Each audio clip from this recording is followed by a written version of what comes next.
despite all that financial success, I was 330 pounds. I was financially wealthy, but I was physically, mentally, emotionally broke in. And I was on the verge of death. So I knew at that moment that despite my financial success, I was actually missing a really big component because I didn't feel any sense of purpose or fulfillment or happiness. I had no love in my life, and I was in a very precarious state of health. From Wall Street trader to holistic coach, Jason Pickard's journey is nothing short of remarkable. His success in the finance world was just the tip of the iceberg as he struggled with his physical and mental health. The twist comes when he sheds 170 pounds, but still feels unfulfilled, leading him on a path of self-discovery, spirituality, and psychology.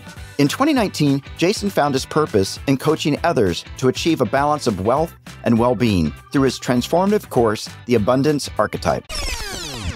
I'm Bob Wheeler, and this is Money You Should Ask. This podcast, our books, online courses, and newsletter all focus on awakening your money mindset.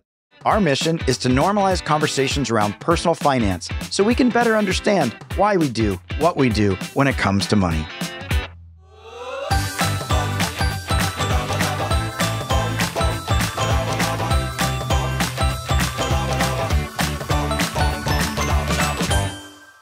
Ensure you never miss an episode. Click that follow button on your favorite podcast platform. Okay, let's jump right into Jason Pickard's transformative journey. Welcome, Jason. So great to have you on the show today.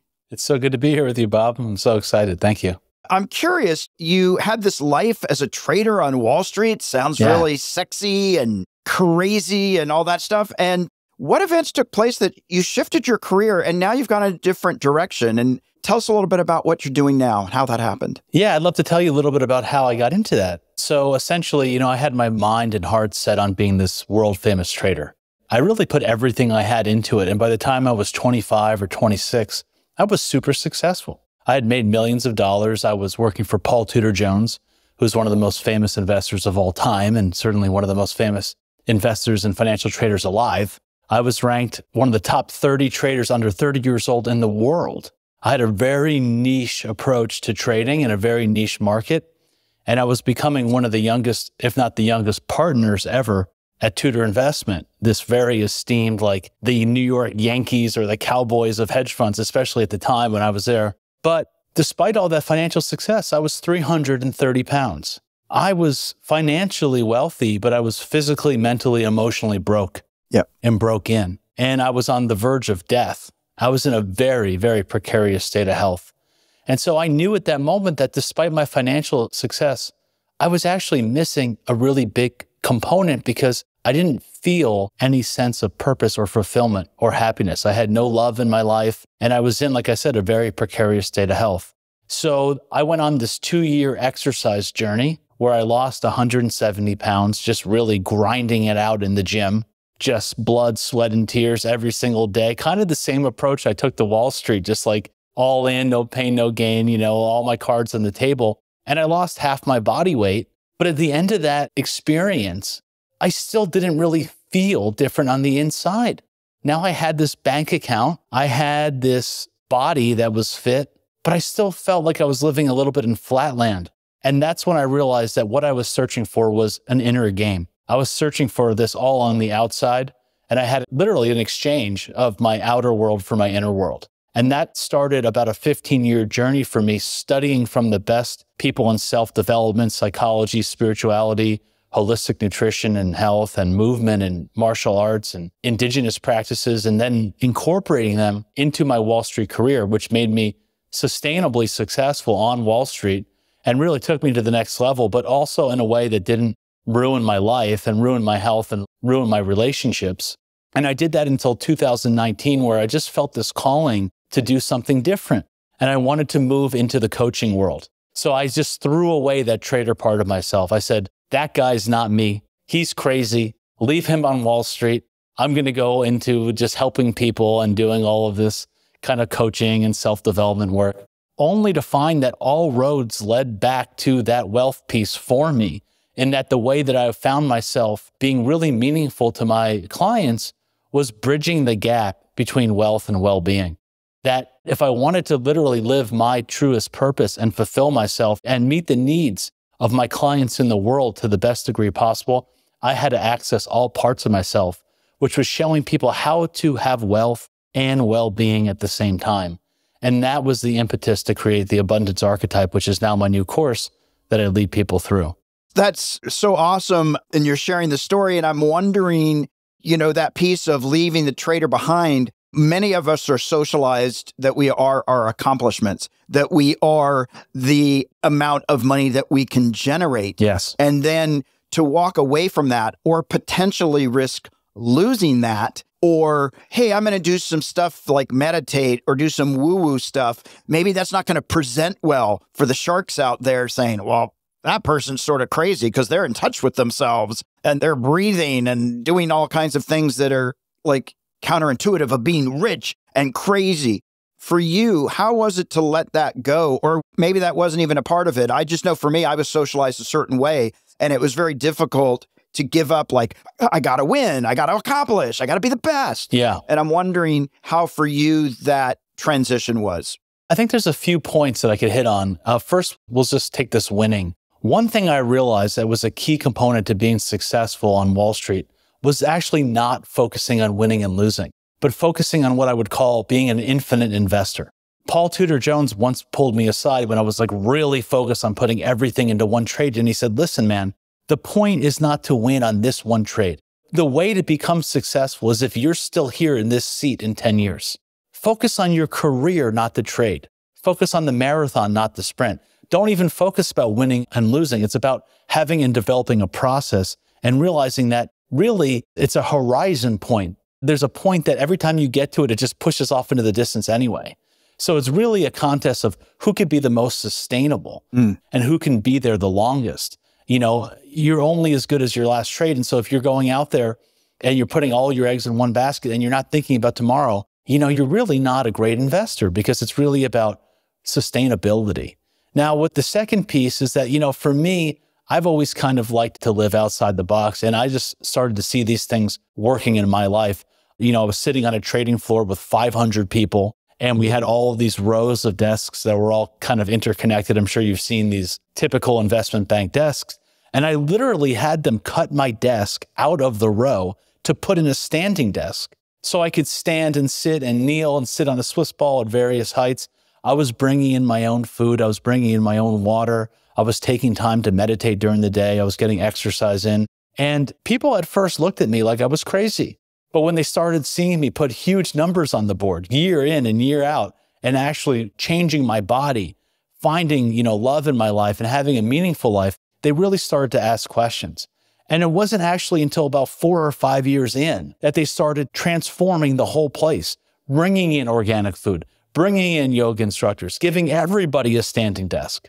And so I really saw the power that one person can have and influence it really by just working on and changing themselves. I was able to change the rest of the trading floor.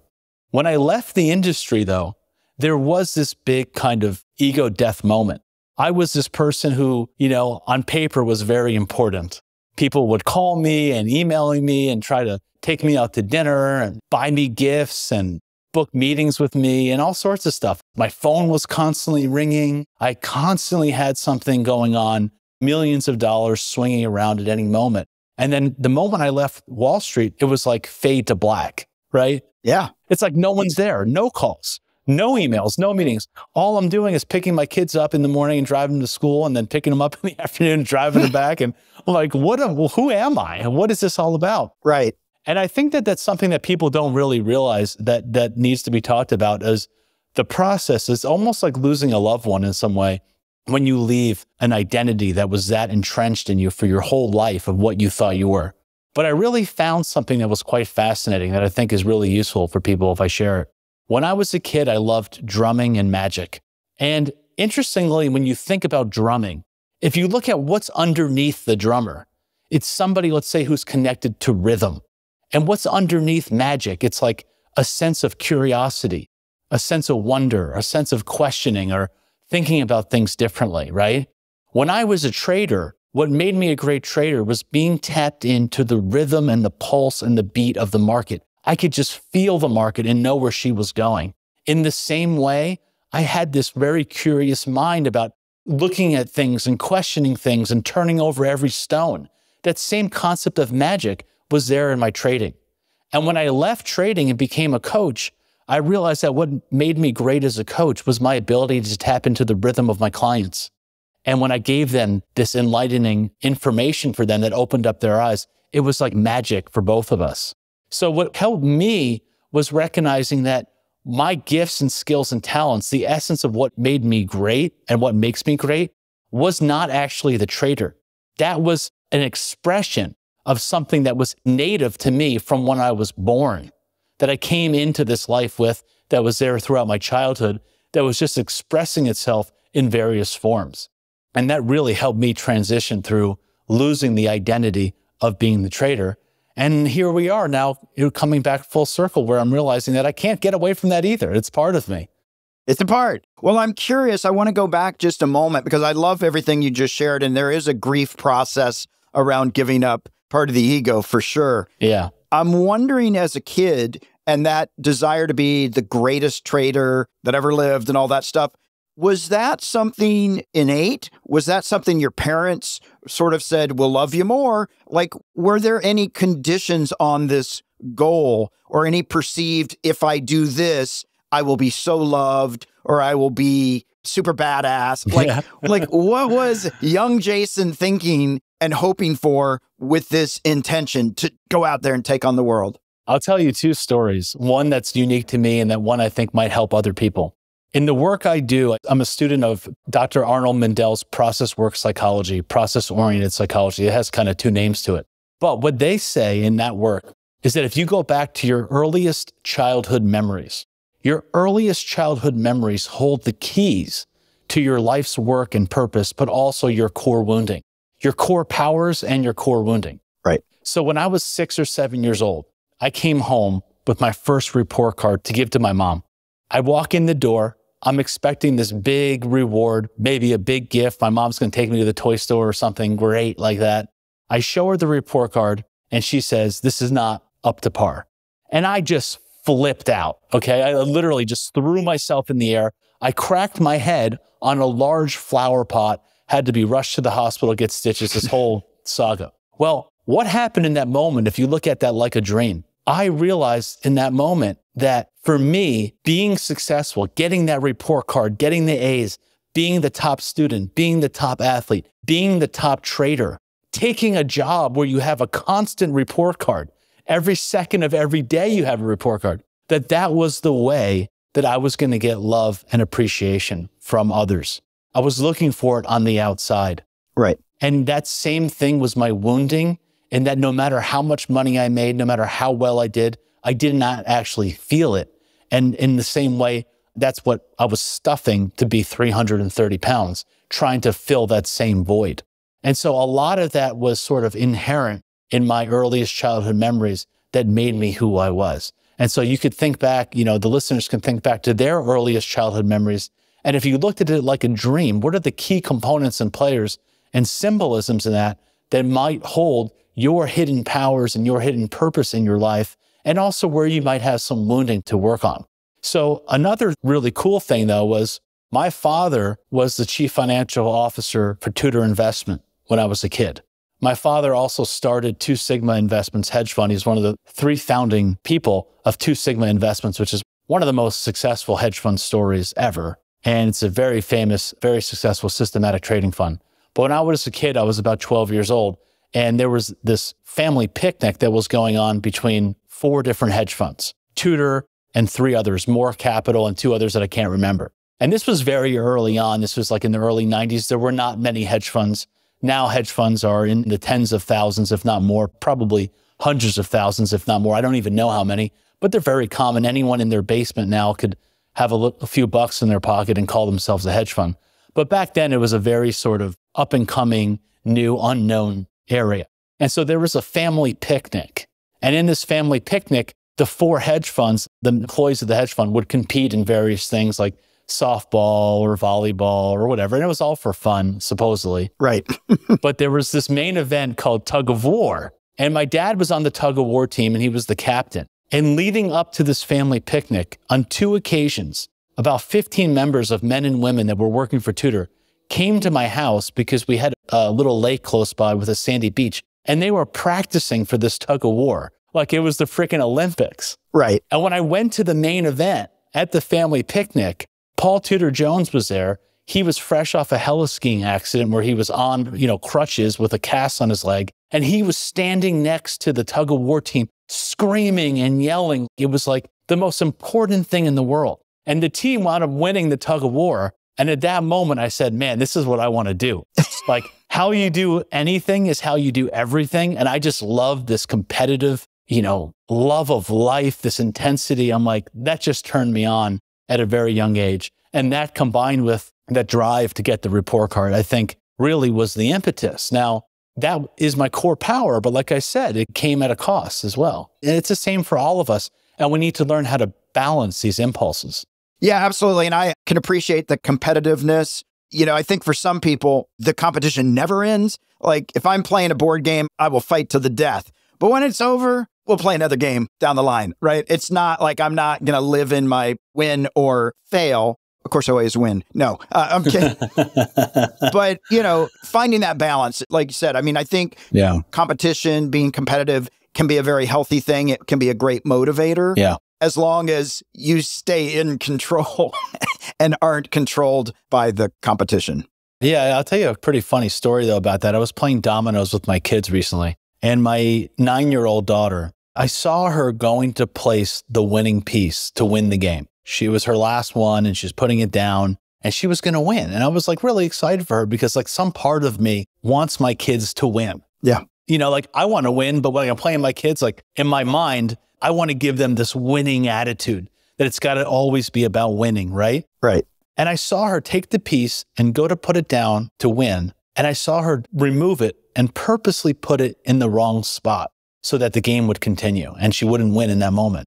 And I was like thinking to myself, oh my God, you got to win. I'm creating like a loser, And then I'm like, oh my gosh, I get it. She's an infinite player. She realizes that if she puts that winning piece down, the game is over. Right. She goes to bed. I go back to my office. There's no more fun. And she taught me a lot in that moment. There's a lot more than winning and losing. The real great masters of anything have a love of the game that transcends money, that transcends winning. It's the love of figuring out the chess match or the puzzle. And in fact, a lot of the really good flow research by Mihai Csikszentmihalyi, one of the founders of flow, shows that actually having an easy win doesn't give us nearly as much life satisfaction versus even when we lose, if we're playing somebody that's better than us. Right. That what he's showing is that actually deep fulfillment in life comes from growth, not so much from winning.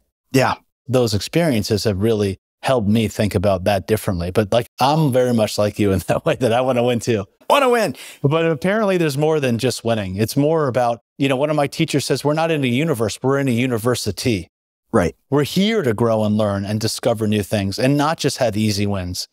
Challenge yourself a couple % over our ability level so that we can experience more and we can grow and we become more evolved. And it seems like in that, win or lose, we become happier people.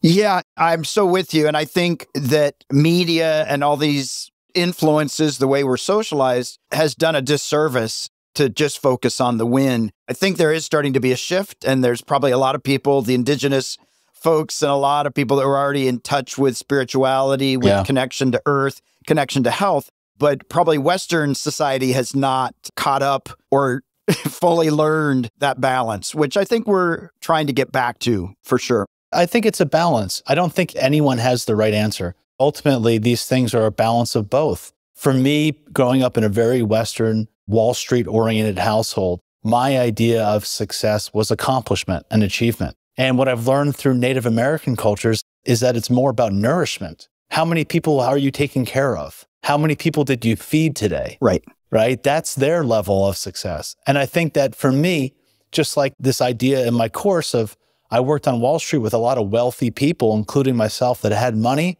but had shitty health or were on 4 divorces or were spending all their time in doctor's offices. And then I've spent my time in a lot of these spiritual groups and these self-help and personal development groups, and nobody has any money. Right. They're not charging anything for their services, and they're not having a big impact because they don't have the means to do it. And so I think it's really about balancing the poles and bringing both sides together. I think it's essential that we bring wealth and well-being together. I think it's essential we bring science and religion together and so forth, and even accomplishment and achievement with nourishment. Yeah, and I think back to, I think it was John Lennon when they asked him when he was little, what did he want to be when he grew up? And he said, happy. And they're like, wrong answer. We haven't in the past focused on not necessarily just being happy, but feeling fulfilled, being fulfilled, feeling of purpose, not just, I want again, right? Because that comes and goes. Yeah. We're with ourselves forever. Yeah, I'd love to comment on that real quick because I'm a deep student of etymology and of the worldview of yoga. And just a very interesting thing that brought up in when you said that is that the word happy comes from the word happenstance, which means to be lucky. And so what we're really trying to say is we really want equanimity, equilibrium, equipoise, fluidity, balance, right? The middle way. Right. And so what I've found in my course, the Abundance Archetype, when I've tried to define abundance, is that it's not so much about always being happy, because when you seek for happiness, there has to be some sadness that comes with it to give the happiness meaning. Sure. You know, if you seek the riches and the highs, there has to be some lows and so forth. And so what I found is that real abundance comes from no matter what is thrown at you, no matter what the circumstances, a bull market, a bear market, highs and lows, tax refund or big tax, whatever the word is, tax bill. Right. Whatever the circumstances are in our life, there are so many things that are actually out of our control. We can kind of control our process, but ultimately we can't control the ultimate outcome. We can't control what somebody else on the road is going to do if they're going to have a few drinks and drink tonight and drive while we're out there. We can't control the weather, at a particular event, and many things like this in life. If you think about it, that we can't ultimately control the outcome. We can only control our approach. In fact, this is a really great tip for investing, is that you can't ultimately control the market. Being a good investor is much like being the house of the casino. The casino, if you're playing roulette, they know that there's 18 black and 18 red numbers, but they have 0 and 00. There's 2 green. And so each time you go and play as somebody at the casino and you roll the ball, the house has a 5% approximate edge every time somebody rolls. But on any one roll, they don't know if they're going to win or lose. Right. They could get a red, they could get a black, but they know if they get you to play long enough, if they give you free drinks, if they put some pretty people around you, if they take out the clocks and the windows and they pump you with air conditioning so you stay up all night and give you free food and tickets to a show, you're going to play long enough and they're going to collect that 5% edge. And so investing is much like that. You don't know in any given moment what's going to happen. There's really a random distribution in any one moment. But once you define your edge and you know it and you stick to that process over and over again, you become the house, like at the casino, grinding that 5%. And so for me, ultimately, to wrap this little story up, is that that's what abundance is to me. That no matter what life throws at me, I am balanced. Yeah. That I know who I am. I know what I stand for. I know my values. I'm in touch with this inner part that can't be taken away no matter what happens externally. Yes, I want to create wealth. Yes, that's important to me. But no matter what, I'm going to be that balanced place no matter what happens. And at least that's my goal that I strive for, which is hard to do as a human being, but that's sort of my North Star. Yeah, absolutely. Well, talking about your course, one of the core elements of the course, you've got those 8 core pieces, be yourself, right? And yeah, not everybody wants to be themselves, or they're not comfortable yet being themselves. But that feels like an important piece. But what would people expect to get out of the course when they sign up? They might have to be themselves, right? They might have to alter their state. There's a few things. But when people sign up for Abundance Archetype, what are you hoping?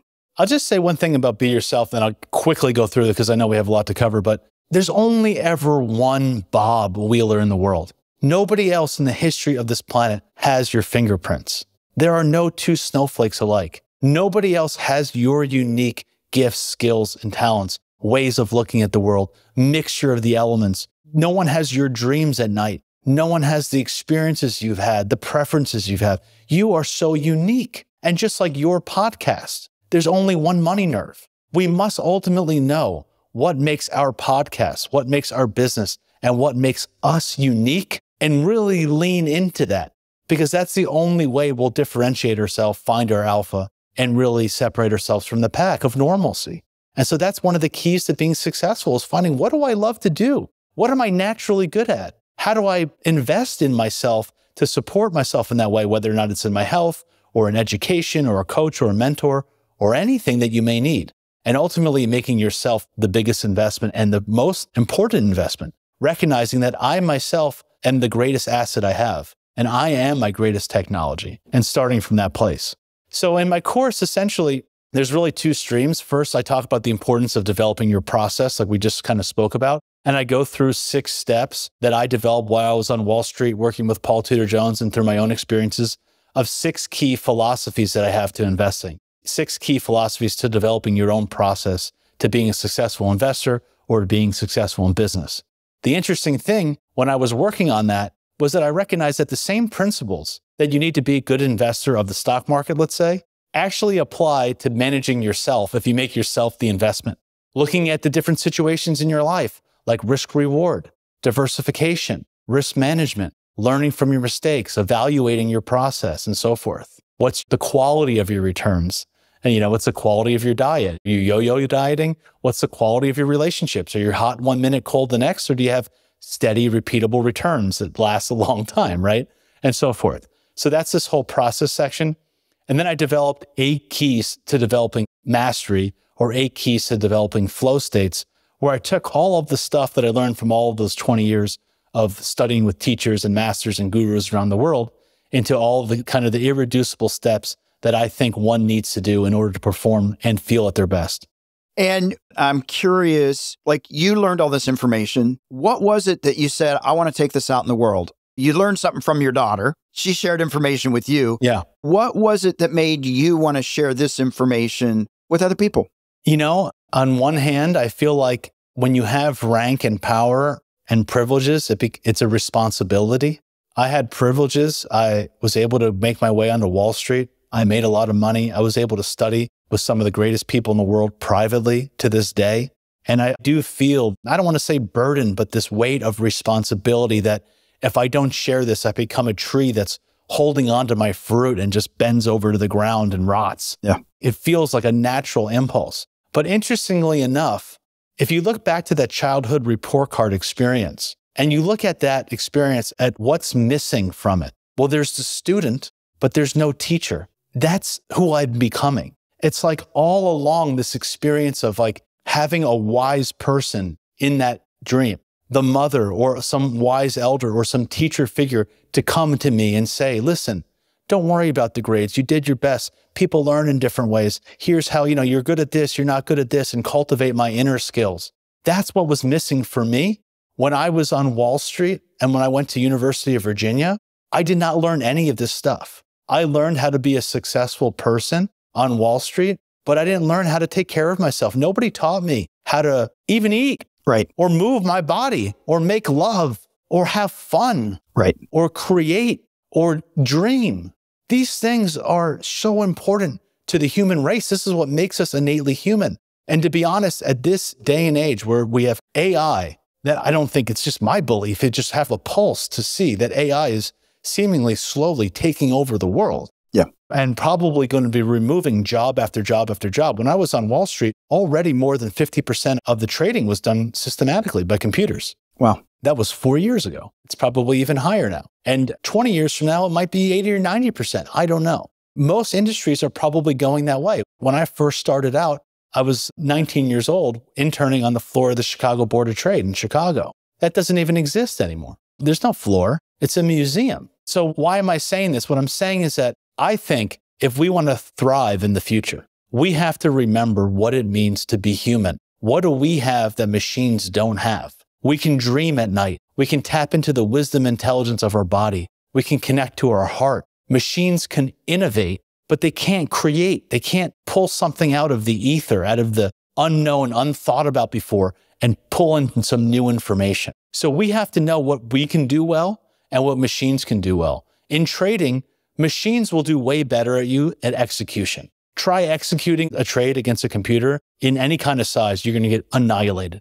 Even portfolio construction, a computer will do better. Yeah. But creating a new idea, a never thought about idea, an Amazon, a Facebook, a whatever, is done by a human being who's tapping into their intuition and their creativity. And I think we're living in such a fight or flight world. We're so stressed out. We're eating crappy food. We don't know how to take care of ourselves, that we're going down a really bad rabbit hole of losing our imagination, our creativity, our intuition, and ultimately our ability to thrive and be successful in the financial or in any field with this huge competition of artificial intelligence. So I feel like at this point in time, it's really essential and it's really needed to share this knowledge. So I heard a quote once about, you're doing something right in the world where you have the intersection of what you love to do and what the world needs. Right. And I really feel like finally I'm at that sort of crossing for myself. Absolutely. And I want to go back to one piece that you talked about. With privilege comes responsibility. Basically, I'm paraphrasing. Yeah. But the one thing I really want to point out and was very aware when you were sharing is you're not apologizing for that privilege, right? Because that's what you got handed. It's an acknowledgement. I think there are a lot of people out there sometimes feel like they're supposed to apologize for their privilege or apologize that they got the break.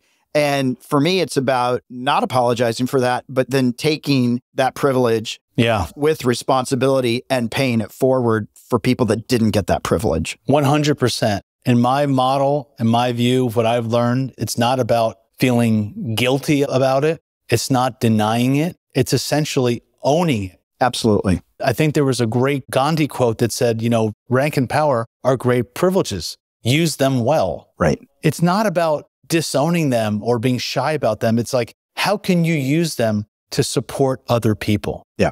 This concept about rank and power is actually interesting because there are these like economic rank, there's structural rank. I'm a CEO, you're the junior employee. Right. We have rank in gender, race, religion, age, weight, all sorts of different social structures, right? Yep. And depending on where you live, those could all vary. We also have psychological rank. Some of us have been through a lot of stuff, or we've had access to therapy. We've done a lot of coaching. We've overcome hardships. And then we also have spiritual rank, being connected to this deeper transcendent place, no matter what's happening here in the physical. So you could get somebody who might have very high structural rank. They might be a CEO of a company, but then they might be a Black woman and walk down the street and actually feel lower rank in other areas.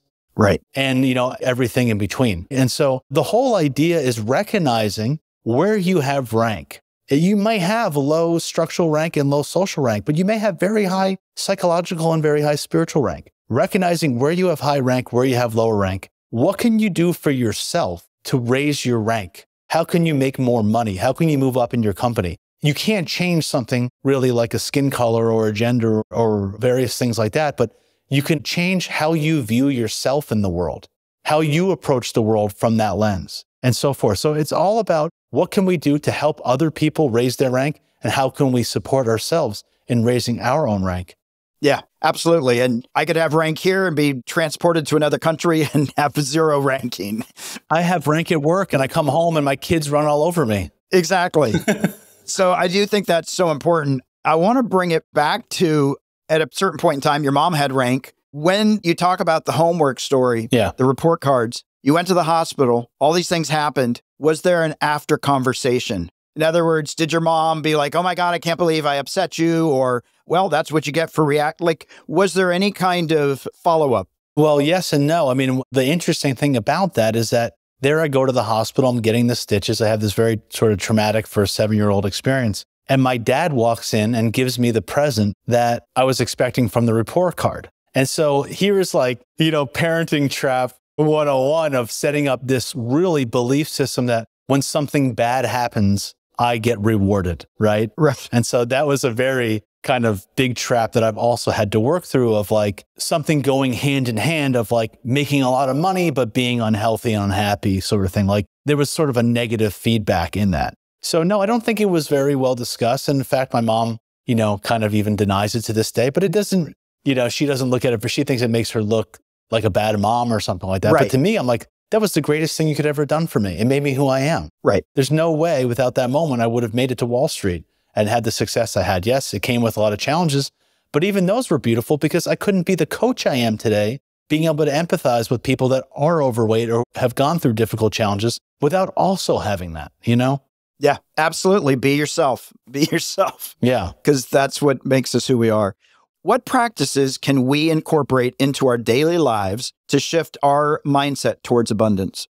Yeah, I'll just give a really easy one for the sake of time and practicality. But one of the easiest things, I'm sure everyone's heard of affirmations, right? I mean, this whole thing of waking up and saying, I am rich, I am abundant, I am beautiful, I am loved, I am whatever. But I've studied the work of Noah St. John, who has a technique called afformations, A-F-F-O-R, afformations. And he says that the problem with when we say affirmations is that our mind says, I don't believe you. We say, I am rich. Our mind says, yeah, right, you are. You're broke. And so we have this idea that what happens is we say these affirmations in the framework of statements, but the mind actually works as a process of asking questions. If I say to you, why is the sky blue? Your mind starts trying to calculate and figure out all of these things. And you can see that it's a process of thinking through things and having thoughts and feelings and emotions and then actions that come from it. Many of us have the experience of saying, I really want a red car, or I want a red Corvette. And then we drive down the road and all we see is red Corvettes. Because we're priming our mind that that's important to us. It's not that there's more red Corvettes on the road. We're just seeing them. Right. But most of us are asking very negative questions. We say, why am I so poor? Why am I such a loser? Why am I so broke? Why can't I find love in my life? Why does this happen to me? But if you just wake up in the morning and you're brave enough to ask a powerful, positive, empowered question without even needing to know the answer, and just being open up to a new possibility, it can be a small way to taking a new step towards abundance. Why is it so easy for me to find love? Why is it so easy for me to make money? How come abundance just flows to me? What's the greatest version of myself I can be today? What's something new I could see today? How can I experience something beautiful today? Etc. Whatever it is for you. Why is it so easy for me to lose weight? But just opening up your day, opening up to new possibilities, because most of us are having the same thoughts that we had yesterday, and 90% of them are negative, and we're asking negative questions, and we're literally making ourselves stuck in Groundhog Day of negativity. And so it's just making the first action in the morning, not waking up and checking your phone, but taking a moment to open up to a new possibility and a new question, and just be curious about what's something new that I could experience today, more towards the dream life I want to live, and not making yesterday equal today and today equal tomorrow. Yeah, absolutely. And I'm curious with all of that, how does gratitude play a role in abundance and in this mindset?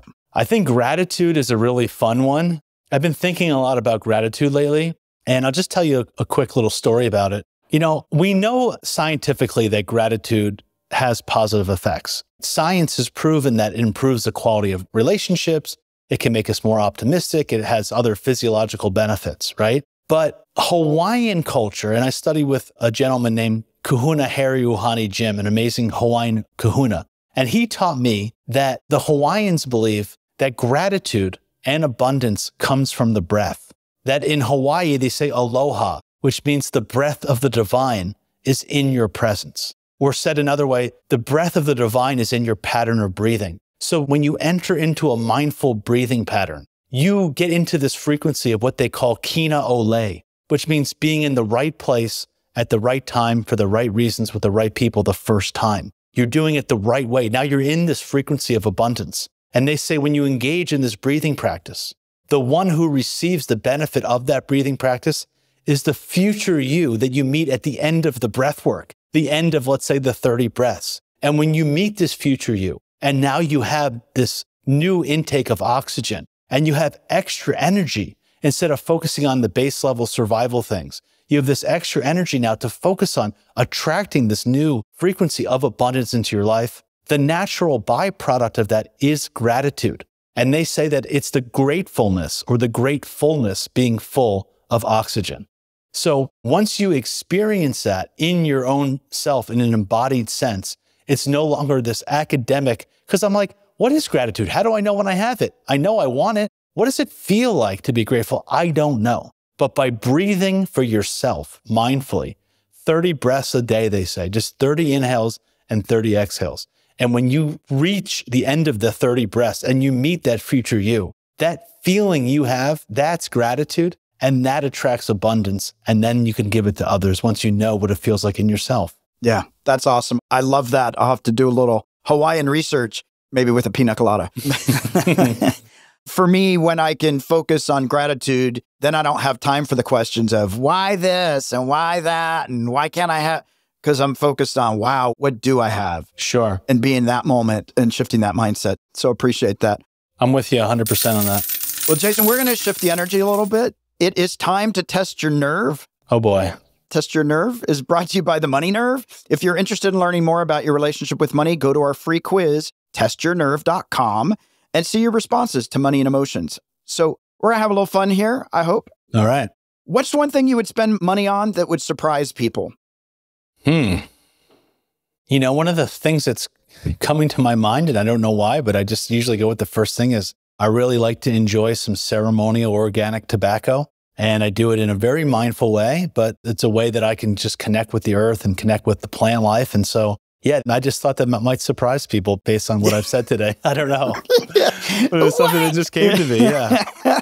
I love it. There's a million other ways to go, but that's the first thing that popped in my mind is my love of ceremonial, organically grown herbs and plants and being in a sacred relationship with them. They really enhance my life, help me create altered states that really enhance my work and my connection with nature. And yeah, I thought maybe that would surprise people. Yeah, I love it. Surprised me. Can you share a story of a time when you took a financial risk based on your intuition, and how did that work out? Again, I just go with the first thing that pops in my head. When I've met the people that helped me build my course, a great company called Freedom Builders, for anybody who wants to design a course out there, you might be interested. But I met with the founder, Mike Gonzalez, on Zoom like this, and I didn't do any research with any other companies. I didn't even really think about doing a course that much. It just, somebody had told me, hey, you know, you really should probably meet with this guy. And I just felt that intuitive knowing, like I felt something inside of myself. I really know the value of a good partnership. When I was on Wall Street, one of the things that I learned was the ability to identify a good partner. Having a good partner in life and work is priceless. You can make so much more money splitting your bottom line with a partner, in my mind, than you can keeping it all by yourself, if it's the right partner. Right. And so when I met Mike, I felt that intuition. I just signed up for the course, wrote him a check, and off we went. And people thought I was crazy for not interviewing 50 other course people out there. And without a question of a doubt, it was the right choice. And here we are talking about my course. It's, you know, beautifully done, and it's been quite successful so far.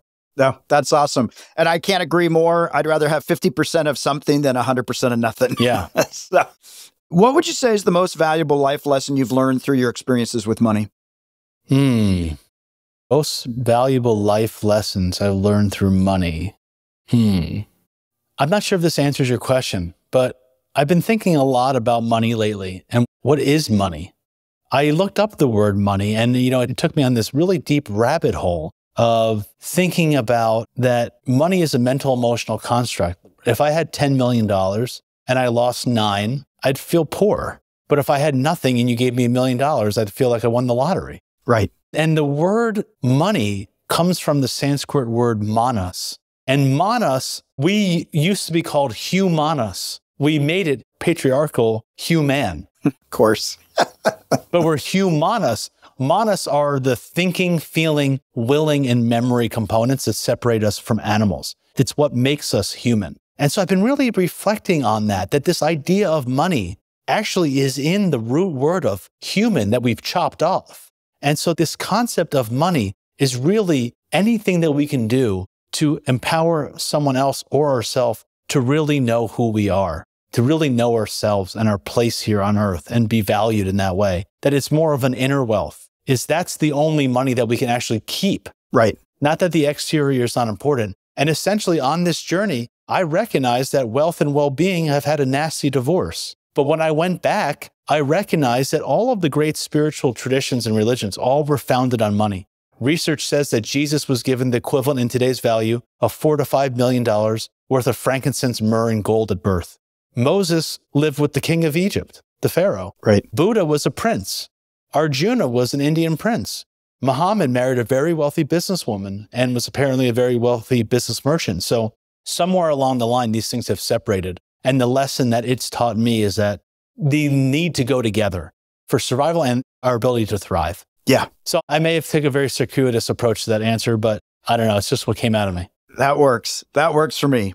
Just more of my inner reflections lately about money. What does it really mean? Yeah. What is it all about? It's really currency and current and flow of energy. And, yeah, is my time worth more than my money?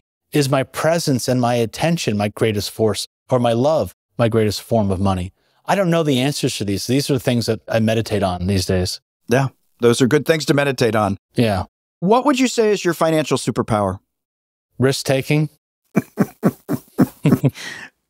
One the interesting thing about that, I'll just say this, is in my course, I asked you to think of, essentially, I worded it slightly different, but what's your financial superpower? Or what's your, investing style? And I say how I was a great risk taker. So I was never afraid. Right. I had a huge account. I was managing over $1 billion. I always went for it. If I wasn't living on the edge of success and near death, I wasn't feeling alive, Yeah.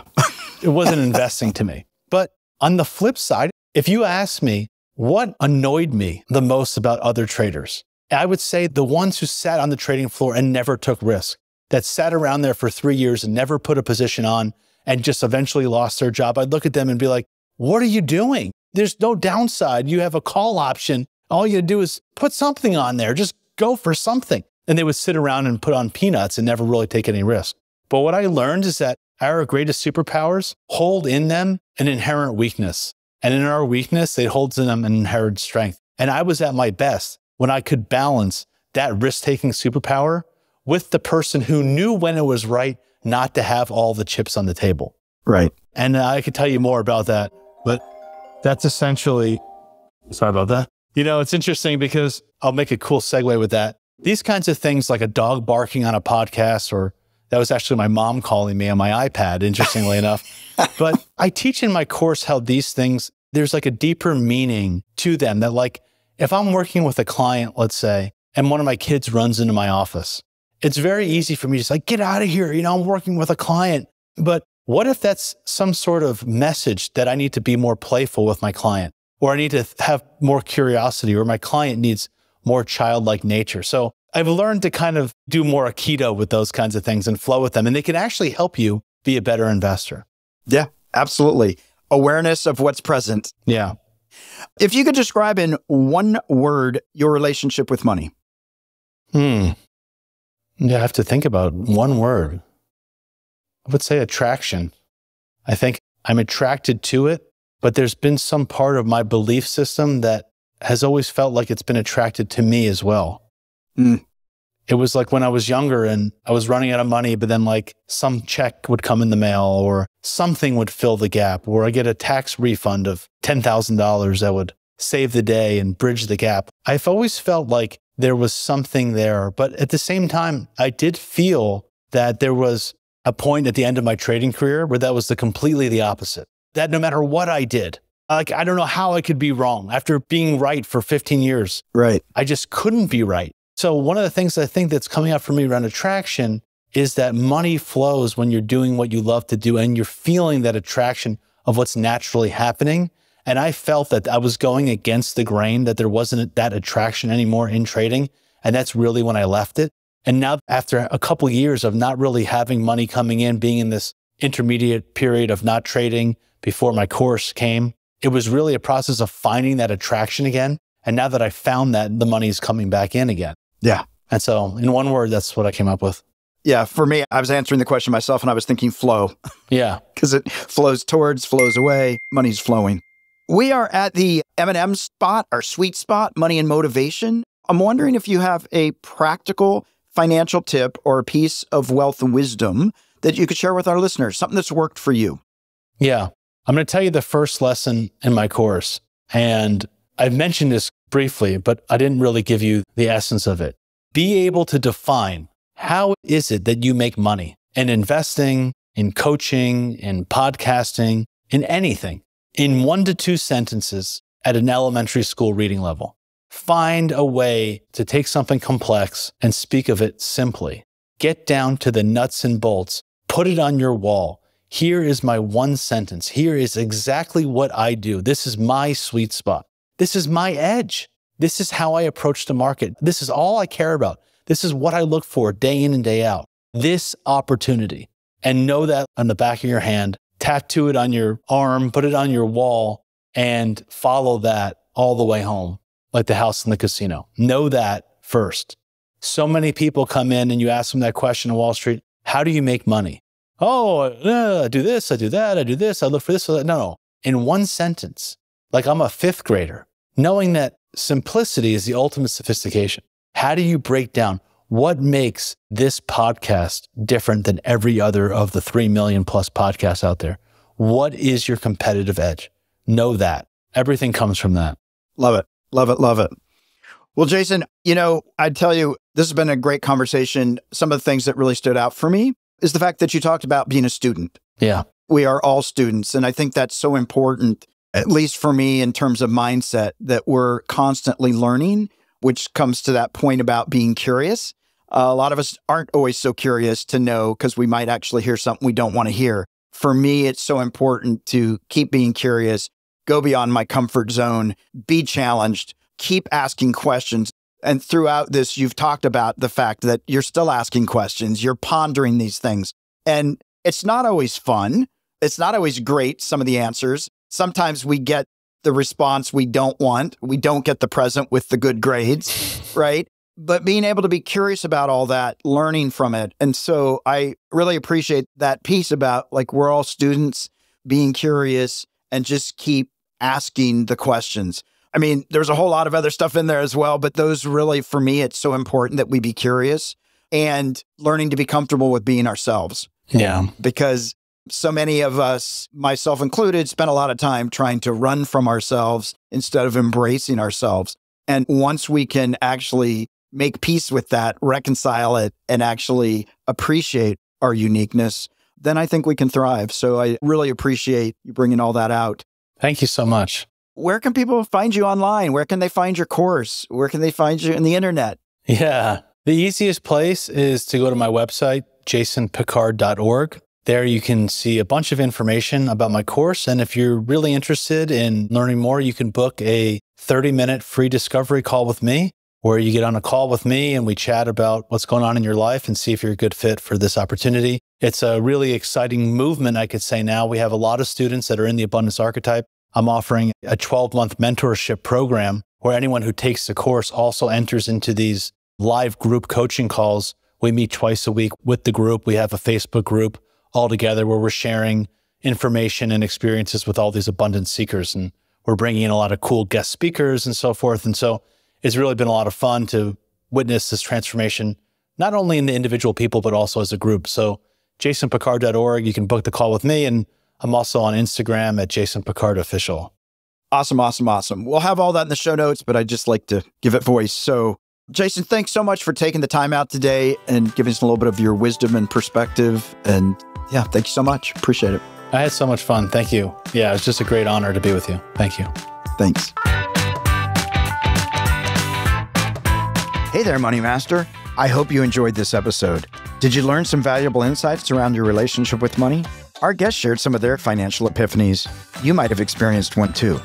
Don't just sit there with that aha moment. Share it with us and the world by leaving a review on Apple Podcasts or your favorite podcast platform. Or leave a comment on one of our socials at Money You Should Ask. Let's spread the word and help others explore their financial health too. But that's not all. Do you want to live in abundance and build wealth that can sustain you and your family for generations to come? It only takes one thing: the willingness to change the way you think about your money. It's time to test your money nerve and discover what's been holding you back from financial freedom. Take the free quiz now at themoneynerve.com and begin your journey towards a prosperous future.